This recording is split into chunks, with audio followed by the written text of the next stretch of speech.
Atos dos Apóstolos, capítulo 1. Vamos ler do verso 1 ao verso 11.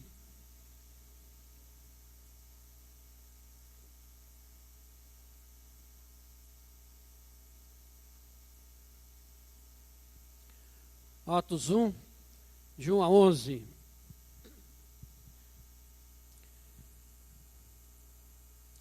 Diz assim a palavra de Deus: Escrevi o primeiro livro, ó Teófilo, relatando todas as coisas que Jesus começou a fazer e a ensinar, até o dia em que, depois de haver dado mandamentos por intermédio do Espírito Santo aos apóstolos que escolhera, foi elevado às alturas.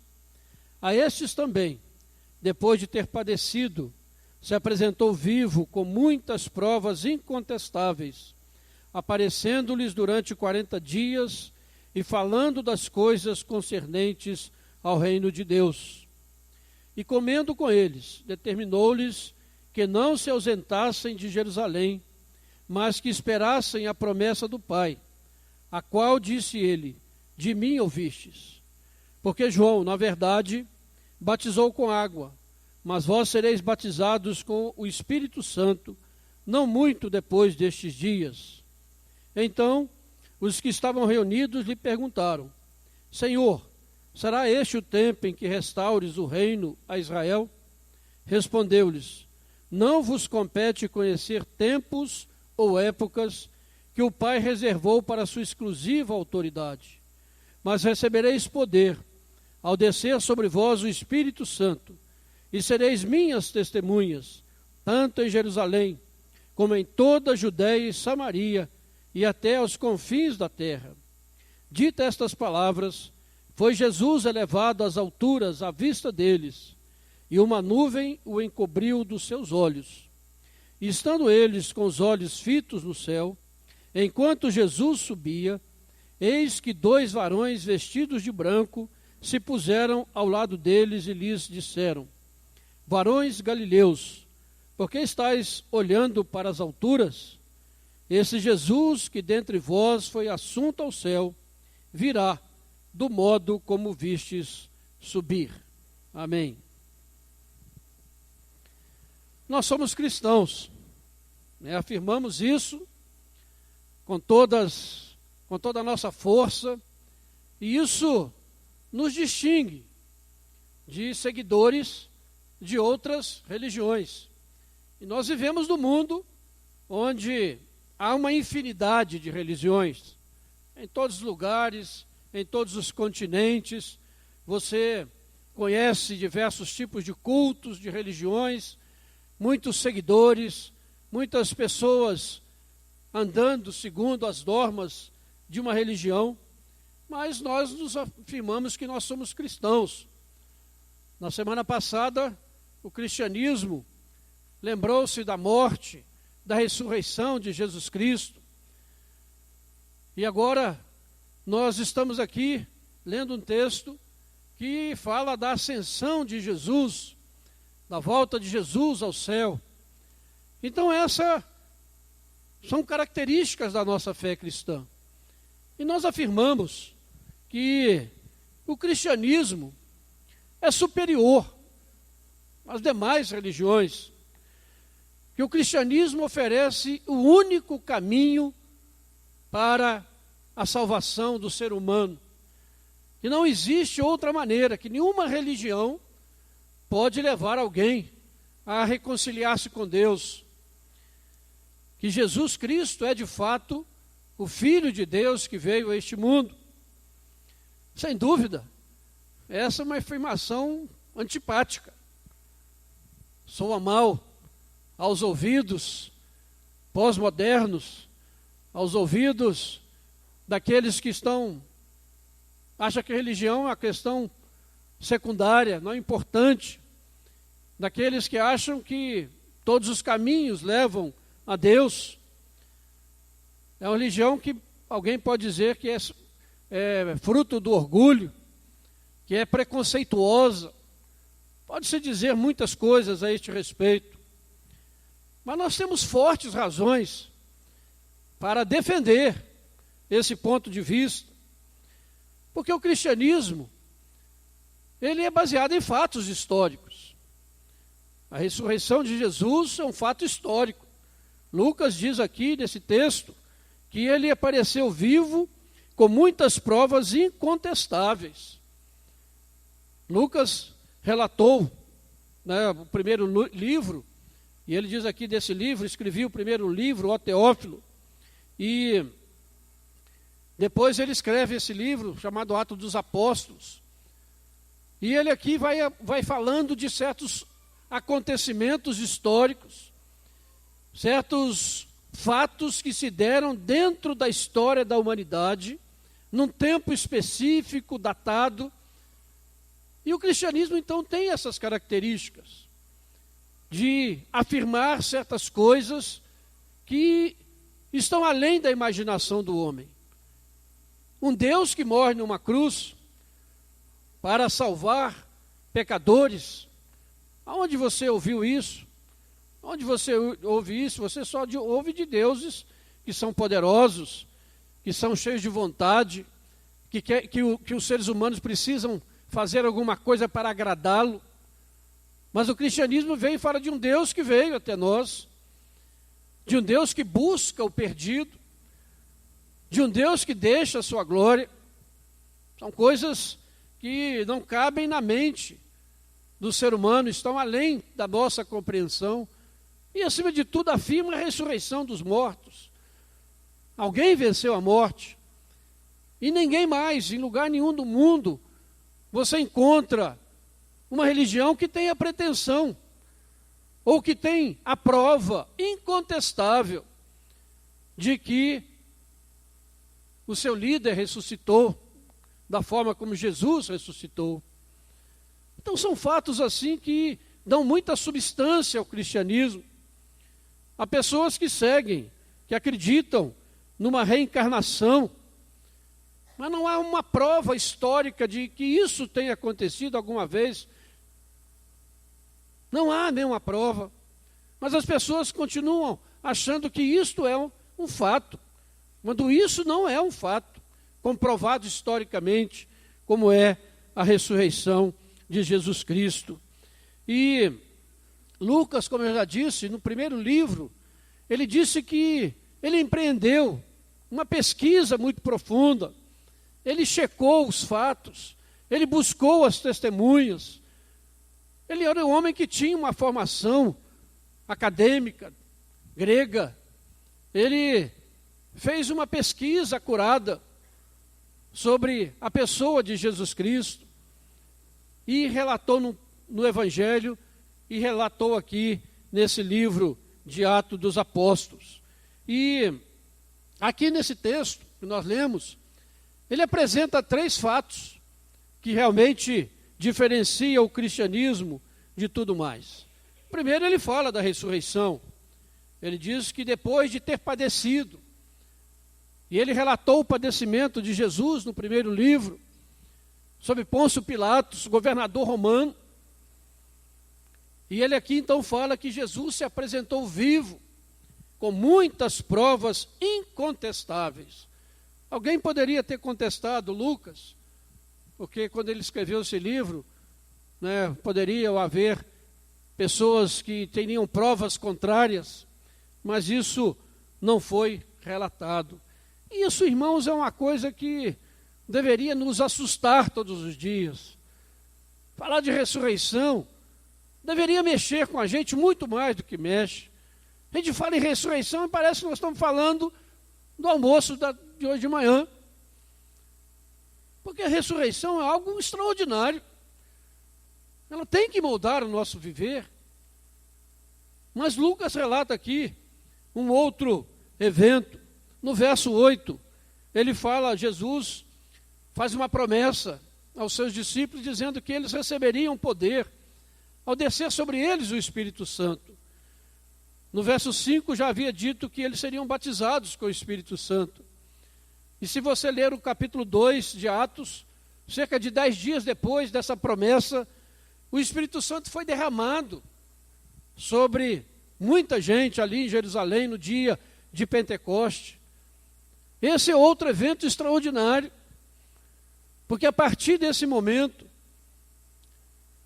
os poderes do mundo vindouro invadiram o nosso mundo. O Espírito do Deus Criador e sustentador do universo passa agora a habitar naqueles que creem em Jesus Cristo. O Espírito de Deus que na antiga aliança habitava apenas nos reis, nos profetas, nos sacerdotes, agora ele é derramado sobre toda a carne, sem distinção. Para um pouquinho e pensa nisso. Esse Deus que além de vir ao nosso encontro, de se tornar um de nós, esse Deus volta ao Pai, mas Ele não nos deixa órfãos, Ele derrama o seu Espírito Santo, e todo aquele que crê no Senhor, tem dentro dele o Espírito de Deus habitando nele. E a gente fala isso como se fosse a coisa mais natural do mundo. Não é. Há certas pessoas que não são habitadas pelo Espírito de Deus. Há outras pessoas que são habitadas pelo Espírito de Deus. E esse Espírito foi derramado sobre a igreja do Senhor para estar para sempre com esta igreja. Então esse é um outro fato aqui, relatado por Lucas. E há um terceiro evento, que ele fala que é a promessa da volta gloriosa de Jesus Cristo, no versículo 11. Varões galileus, por que vocês estão olhando para cima? Esse Jesus, esse aí que está subindo, ele voltará do modo como viste subir, não é outro, mas é aquele que foi, haverá de voltar. E essa é uma esperança gloriosa para a igreja. E nós vivemos nessa esperança e nessa certeza, porque essa primeira vinda de Jesus foi profetizada milhares de anos antes e se cumpriu. Se a promessa do derramamento do Espírito, feita também lá no Antigo Testamento, se cumpriu, você pode ter absoluta certeza de que esta promessa, de que o Senhor Jesus voltará em poder e glória, irá se cumprir, queiramos ou não, acreditemos ou não, porque a palavra de Deus assim tem sido confirmada. Mas nós vivemos como se Jesus nunca fosse voltar. O nosso cristianismo muitas vezes está focado aqui e agora, nas coisas deste mundo. Estamos buscando muito mais as coisas deste mundo do que as coisas celestiais. Estamos muito mais focados e preocupados com aquilo que vai acontecer conosco aqui, ou que aquilo que vamos adquirir ou não, onde que nós vamos chegar, do que pensar como eu vou ressuscitar, como eu estarei no dia da volta de Jesus. Porque a volta de Jesus disse que Ele virá para julgar. Ele veio agora, e nesse tempo Ele é Salvador. Nesse tempo a porta da graça está aberta e Ele oferece a salvação de graça a todos aqueles que nele crerem. Mas, quando Jesus voltar, Ele será o juiz, e haverá de julgar os vivos e os mortos. E nós não nos preocupamos com isso. Achamos que está tudo bem, não pensamos como será esse julgamento e como nós estaremos diante do juiz. Então esses três eventos, irmãos, mostram de fato, de verdade, o que é o cristianismo, a importância do cristianismo.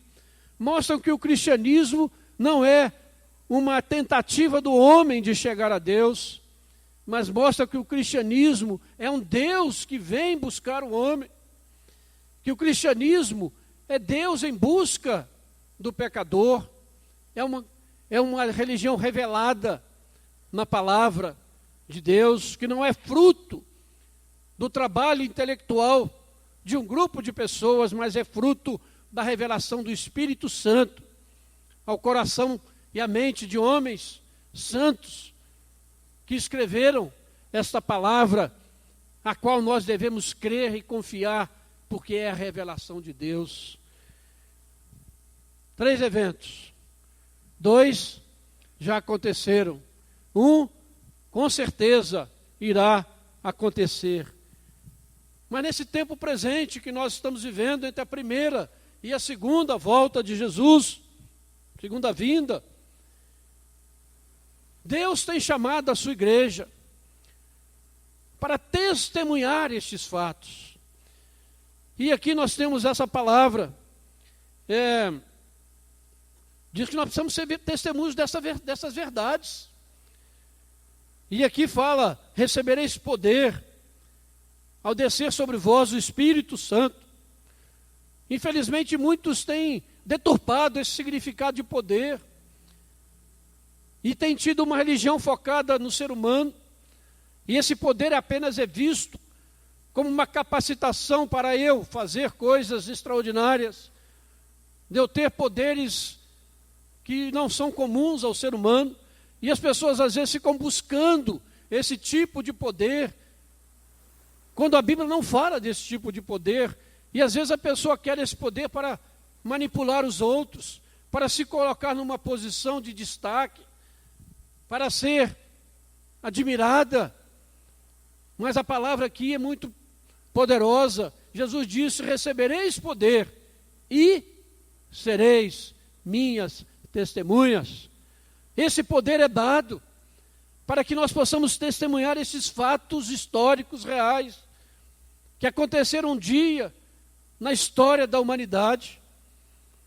Esses são fatos, poder para testemunhar, poder para passar essa verdade para frente, poder para testemunhar, e não poder para usarmos em nosso benefício, não poder para sermos mais importantes do que alguém, mas poder para ser testemunhas. E a palavra testemunha aqui, a gente sabe, é a palavra que dá origem a martírio, ser mártires do Senhor até os confins da terra. Mas como a igreja testemunha hoje? Como a igreja dá testemunho destes fatos? Como nós somos chamados a fazer isso? Como é que o mundo vai ver realmente e vai acreditar que esses fatos são verdadeiros? Como nós podemos fazer isso? Em primeiro lugar, quando a igreja se reúne para adorar, para pregar a mensagem da cruz, para celebrar os sacramentos, ela está testemunhando desses fatos. Todos os domingos, desde aquele domingo em que Jesus apareceu lá para os seus discípulos, a igreja do Senhor em todos os lugares da terra se reúne num testemunho vivo de que Jesus ressuscitou de fato.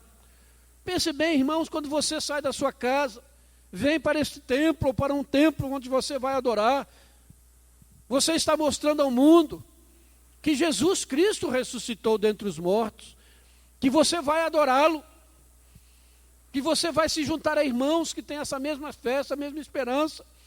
Esse é um testemunho muito forte.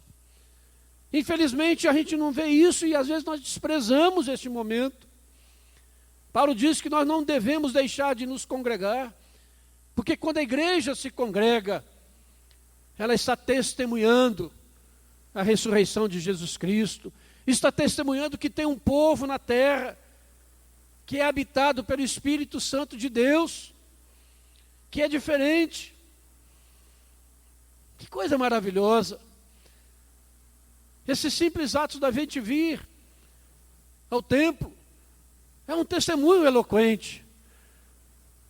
E você vê que isso é realmente importante, porque durante perseguições, naqueles lugares onde há perseguição, os cristãos não deixam de se reunir, nunca deixaram de se reunir, nunca ficaram individualmente separados para adorar a Deus, mas sempre tiveram necessidade de estar juntos para adorar a Deus vivo e verdadeiro, para testemunhar que verdadeiramente naquele dia, nesse primeiro dia da semana, alguém venceu a morte. Jesus Cristo vive e o povo dele se reúne, porque esse povo está cheio do Espírito Santo, para testemunhar e dizer: Maranata, vem Senhor Jesus, porque essa esperança enche o seu coração. Parece simples, parece sem importância você vir à igreja, mas que importância tem isso, irmãos? O povo de Deus vive a semana disperso, cada um cuidando da sua vida, e às vezes até se esquecendo da sua vida, do seu compromisso com Deus. E parece que o corpo de Cristo desapareceu. Mas quando ele se reúne e apresenta louvores ao Senhor, e adora de todo o coração, adora em espírito e em verdade, quando ele ouve a palavra pregada, a palavra da cruz, a mensagem da cruz, quando ele celebra os sacramentos do Senhor de forma correta, aqui está testemunhando. Jesus disse, quando ele instituiu a ceia: fazei isto em memória de mim. Até quando? Ninguém sabe? Até que eu volte. Fazei isto em memória de mim até que eu volte. Ele garantiu que voltará. E quando nós celebramos aqui, nós estamos dizendo que nós temos essa certeza de que o Senhor de fato voltará em poder e glória. É muito importante, irmãos, esses momentos que nós temos para estar juntos adorando ao Senhor, porque é uma testemunha viva de que de fato Jesus Cristo ressuscitou dentre os mortos. Sereis minhas testemunhas. Vir ao templo, ser parte do povo de Deus que adora, é privilégio. Não despreze o privilégio que Deus tem dado a você. Não troque isso por qualquer outra coisa. Porque se você não está aqui, você não está testemunhando, você não está cumprindo essa palavra do Senhor: recebereis poder e sereis minhas testemunhas. Você, pelo contrário, está dizendo: alguém que olha para você, está vendo? Ele fala que crê na ressurreição, mas no dia dele provar isso, ele está preocupado com outras coisas na sua vida.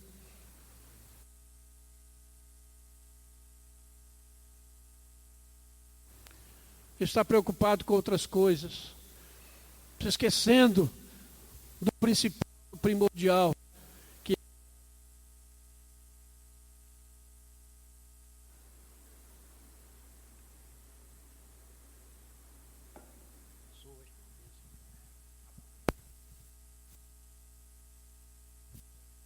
isso aí, o som está uma bênção, né? Glória a Deus. Mas nós também testemunhamos estes fatos, irmãos, quando nós produzimos o fruto do Espírito. Jesus disse: recebereis poder e sereis minhas testemunhas. Ninguém pode ser testemunha de Jesus nesse mundo caído, nesse mundo dominado pela maldade, pela violência, pelo desamor, se o Espírito Santo não o capacitar a fazer isso. Nenhum de nós é herói para dizer: eu sou testemunha, não preciso do Espírito Santo, eu resolvo o problema. Nós só podemos ser testemunhas de Jesus se o Espírito Santo habitar em nós. E ele nos foi dado. Jesus aqui está fazendo uma afirmativa: recebereis.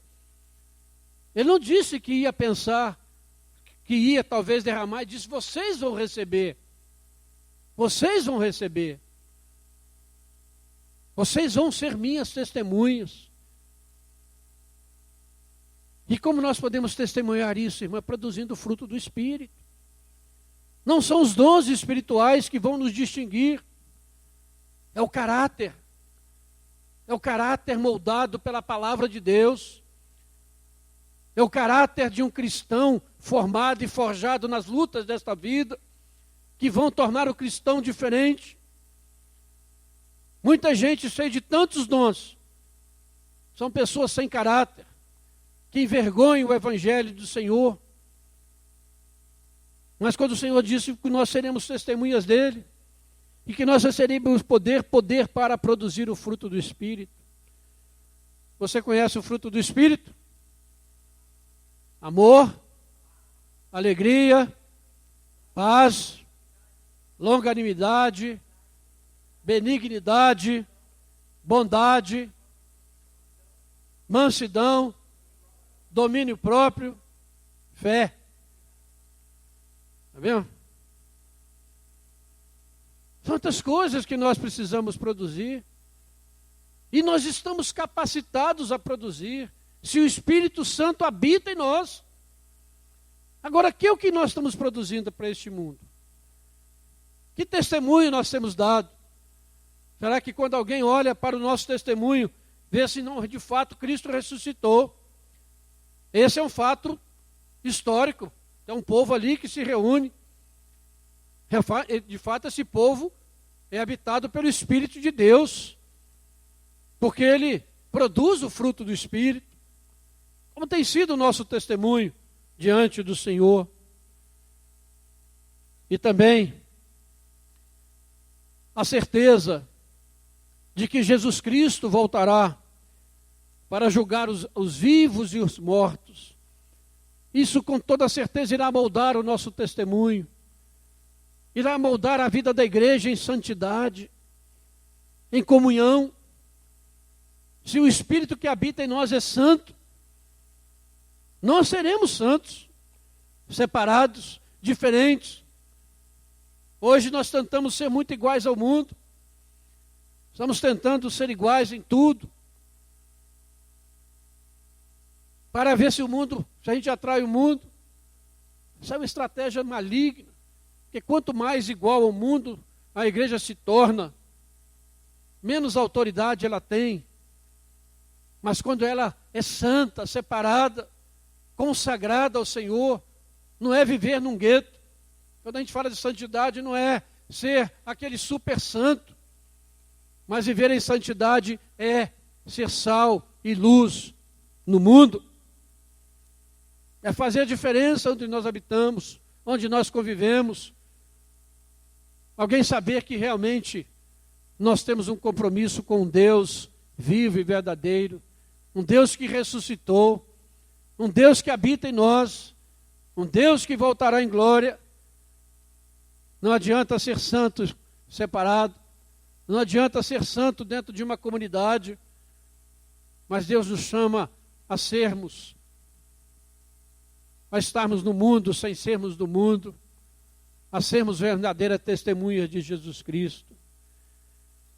Portanto, meus irmãos, nesse tempo compreendido entre a primeira vinda de Jesus e a certeza da sua segunda vinda, a igreja do Senhor Jesus já vive aqui, vive nesse tempo, entre uma expressão que nós já conhecemos, do já e do ainda não.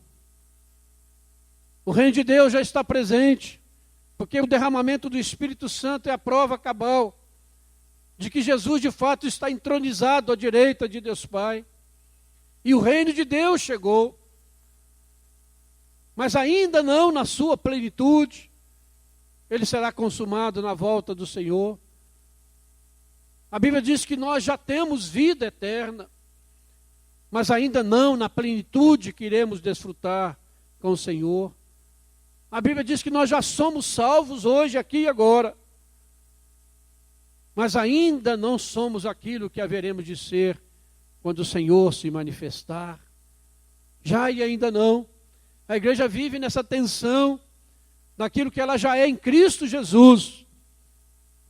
E muitas vezes nós achamos que, por causa dessa tensão e das dificuldades que a igreja enfrenta, que muitas vezes nós deixamos de ser igreja, mas nós nunca deixaremos de ser a igreja do Senhor, porque nós somos o povo eleito do Senhor, chamado em Cristo Jesus, criado em Cristo Jesus para as boas obras, salvos pela graça de Deus, para proclamar as virtudes daquele que nos tirou das trevas para a sua maravilhosa luz.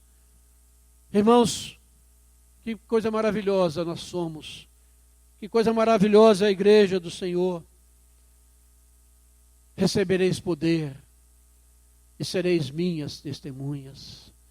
Cristianismo, que você possa realmente valorizar aquilo que você é em Cristo Jesus. As pessoas estão desesperadas, sem rumo, sem direção, se apegando a qualquer coisa que possa lhe dar uma esperança, mínima que seja.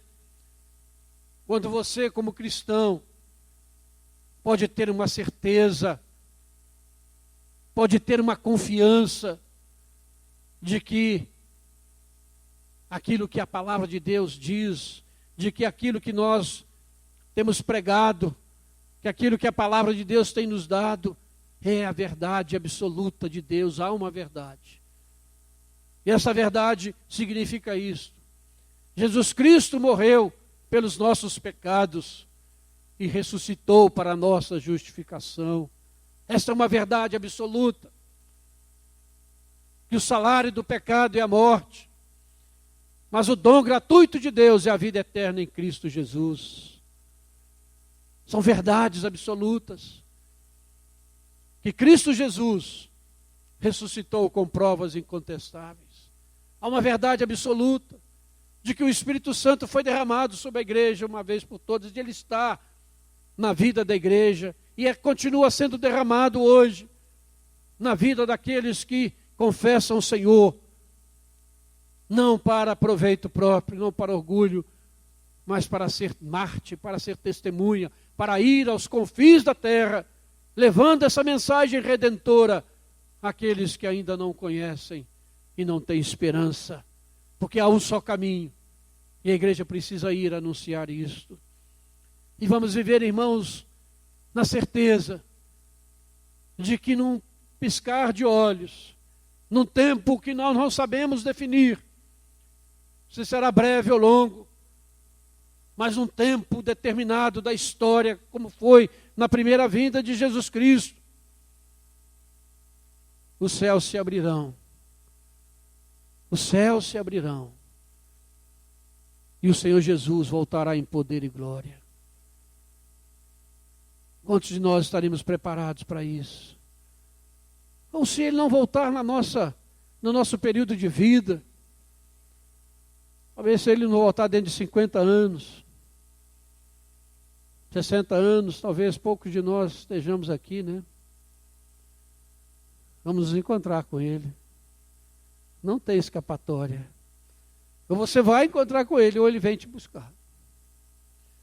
Ou Ele vem para julgar. Não tem como escapar dessa realidade. Mas nós temos um testemunho bíblico que nos garante que aquele que crê pode viver em paz neste mundo. Pode viver como testemunha de Jesus. Pode anunciar que o Rei vem com todo o poder e glória. Que Deus nos abençoe, meus irmãos. Que Deus realmente possa contar conosco, já que podemos dizer assim. Porque Ele já nos deu a bênção. Ele já veio, morreu no nosso lugar, ressuscitou, derramou o seu Espírito, nos fez testemunhas dele. O que é que nós queremos mais que Ele faça? Agora é a nossa vez de ser testemunha. Viver essa verdade. Viver isso com intensidade. Nestes dias tão caóticos que nós vivemos. Dizendo: há esperança. Cristo venceu. Há esperança. Jesus voltará. Há esperança. Há um povo santo sobre a terra que aguarda a vinda do Senhor. Que nós sejamos essas testemunhas, meus irmãos. Aqui, na nossa vizinhança, na nossa casa, na nossa escola, até os confins da terra, aonde o Senhor nos enviar, nós sejamos essas testemunhas vivas, poderosas, para a glória do Senhor, para que o nome de Deus seja glorificado, para que outras pessoas se ajuntem a nós, nesta adoração ao Senhor. Que Deus os abençoe. Amém.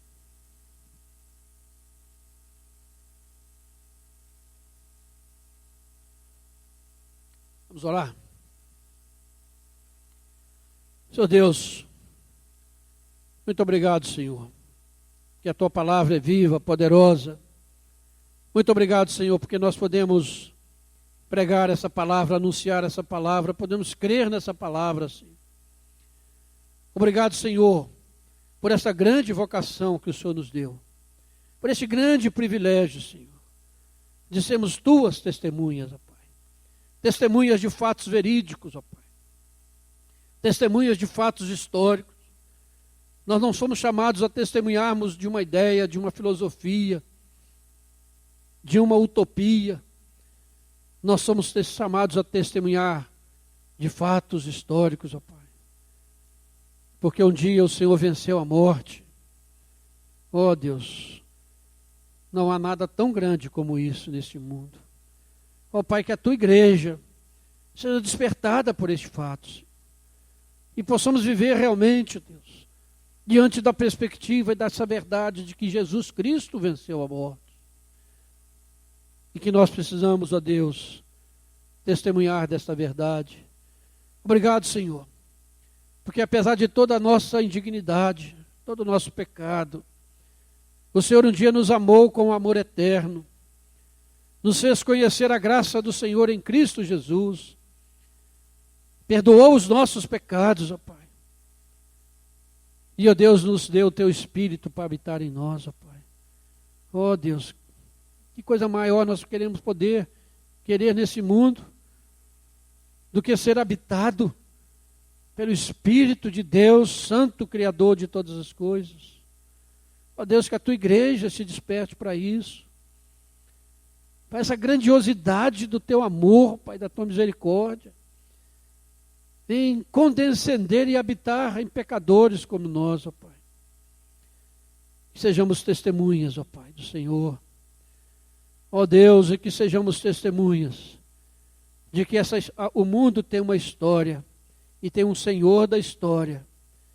Que esse mundo não está entregue a forças do acaso, não está entregue a forças demoníacas, mas está entregue a um Senhor que a conduz de forma perfeita para que os seus planos sejam realizados e conduz tudo para uma nova terra e um novo céu, onde o Senhor habitará com o teu povo para todo sempre, Pai.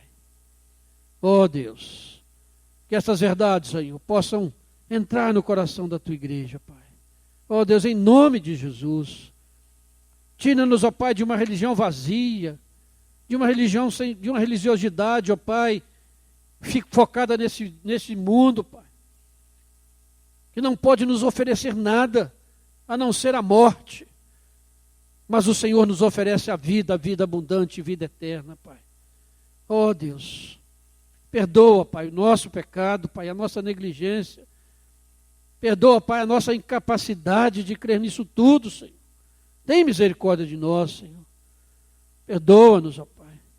Ó Deus, e que o Teu Espírito que habita em nós realmente possa ser glorificado e glorificar o Teu nome, Senhor. Faça de nós, ó Pai, um povo que Te adora, que tem prazer de estar reunido em Teu nome, que a cada domingo testemunha a este mundo que o Senhor de fato ressuscitou dentre os mortos, que há um povo sobre a terra que é do Senhor, especial, chamado por Ti, que vive numa esperança gloriosa, Pai. Ó Deus, muito obrigado, Senhor. Ó Deus, tão grandes coisas que transcendem a nossa capacidade de pensar, que transcendem a nossa capacidade de sentir e de experimentar, ó Pai. Mas, ó Deus, dá-nos a graça de crer nestas verdades, ó Pai. Que nós realmente andemos pela fé e não pelo que vemos. Que nós sejamos um povo que como diz a palavra, que o justo viverá pela fé, de fé em fé, Senhor.